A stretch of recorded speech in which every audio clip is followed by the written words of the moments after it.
చిక్మంగళూరు వెళ్ళాం. కానీ ఒక్క పాస్ వల్ల ట్రిప్ ఆల్మోస్ట్ క్యాన్సిల్ అయిపోయేది. సో వీకెండ్ ట్రిప్ కోసం చిక్మంగళూరుకైతే వచ్చాం. కానీ పోలీస్ చెకింగ్ దగ్గర స్టోరీ మొత్తం చేంజ్ అయిపోయింది. పాస్ లేదని మెయిన్ స్పాట్స్ కి అలో చేయలేదు. చాలా డిసప్పాయింట్మెంట్ తో దగ్గరలో ఉన్న హోటల్ కి వెళ్లి చికెన్ బిర్యానీ అయితే లాగించేసాం. ఎలాగో అలాగా పోలీసుల దగ్గర మేనేజ్ చేసి లోపలికైతే వెళ్ళిపోయాం. ఎలా మేనేజ్ చేసి వెళ్ళామో ఫుల్ వీడియో యూట్యూబ్ లో ఉంది. ఛానల్ లింక్ నా బయోలో ఉంది, చెక్ చేయండి. గైస్ టైం చూసారా, 6:17 PM అవుతుంది. సో మొత్తం ఫాగ్ మరియు మిస్ట్ తో మొత్తం కంప్లీట్లీ కవర్ అయిపోయింది అనమాట. వ్యూస్ చూపిద్దాం అనుకున్నాను కానీ ఏమీ కనిపించలేదు. సో అలా ఆ కూల్ క్లైమేట్ లో వేడి వేడి మ్యాగీ తింటుంటే ఇంకేం కావాలి గైస్, నెక్స్ట్ లెవెల్ అసలా.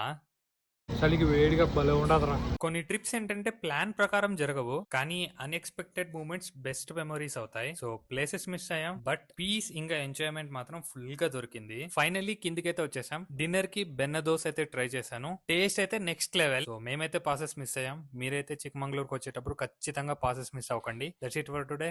Peace out.